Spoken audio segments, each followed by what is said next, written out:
Here's what's making news now around Indiana. Brought to you by Chapman Heating, Air Conditioning, and Plumbing. The man for all seasons, Chapman, chapmanheating.com.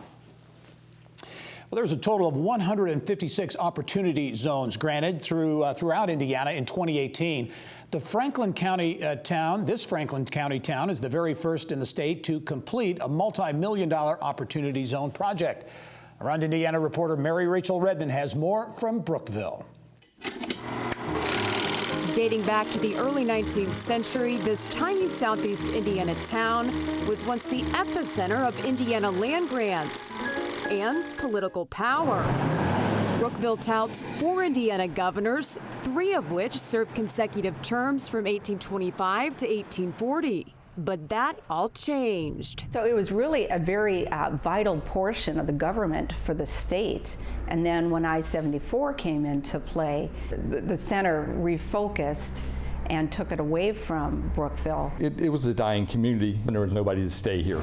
However, Brookville is experiencing what one might describe as a rebirth in the form of U.S. opportunity zones created by the Tax Cuts and Jobs Act passed by Congress in 2017. An opportunity zone is designed to enrich, to help revitalize a town. It's hard to get investors to come into a small town and say, yeah, let's put in $11 million for this great project. But that's exactly what happened. Enter Mick Wills and his wife, Jenny. This is our hometown. This is where we raised our kids. After recently selling his Cincinnati-based business, Mick was looking to reinvest. Our accountants said, do you know about opportunity zones? We didn't know what was going on, but quickly they found out that, hey, your hometown is an opportunity zone area. And this was a shovel-ready project, and we hopped on board here. That shovel-ready project was the historic Valley House Hotel, built all the way back in 1852 and once the longest-running hotel in Indiana until it was abandoned in the early 70s. You can see the floor. It's worn. There was glue and molding and broken pieces. So what we had to do was we had to refinish the floor. We had to find the pieces that we could maintain. And piece by piece, this pre-Civil War hotel underwent an $11 million restoration that officially reopened in October as a senior living community. The floors, the windows, as much as that could be saved has been saved.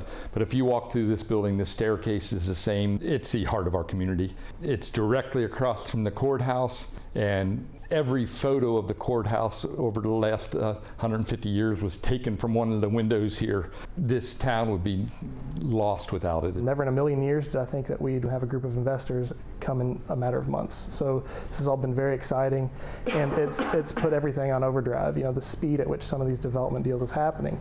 What would normally take years to come together is happening in months. To get this across the finish line, this is part of the legacy of the folks that live here and are investing here, and we hope that it's catalytic enough to encourage other investments. So opened in 1852 and now open again in 2020? 2020. And what I love is our ability to bring it back to what it was, but to make it better. These opportunity zones, we could have held on to some of the money, gave it to our children, and invested in the future. The opportunity zone, we're living our legacy. We're able to see it. Mary-Rachel Redman, Inside Indiana Business. Mary-Rachel tells us, including that opportunity zone project, Brookville has attracted more than $20 million in investment capital and counting, with several more projects currently in the works. Also making headlines this week around Indiana, Bloomington-based software startup Civic Champs says it plans to add about 30 jobs over the next several years. The startup has developed a volunteer management platform for nonprofits and has already filled a small number of those full-time jobs. Civic Champs was founded in 2019 and has raised about $1 million in funding. The company, which also has an office in Pittsburgh, has been named a regional winner of the Elevate Nexus pitch competition, earning $80,000 in seed funding.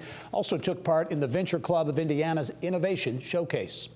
A Kosciuszko County manufacturing plant says it is shutting down, will lay off about 80 employees, in large part because of the COVID-19 pandemic. Wabash Valley Manufacturing in Silver Lake produces commercial-grade park benches, picnic tables, and trash cans. The The company says the layoffs will begin in January. That company is a supplier to parks departments, amusement parks, and restaurants. And the River Ridge Commerce Center, the River Ridge Development Authority there, has approved more than $8 million for a variety of infrastructure projects at the Commerce Center in Jeffersonville. It's all aimed at attracting more investment in the 6,000-acre park. River Ridge is now home to more than 60 companies and some 11,000 on-site workers.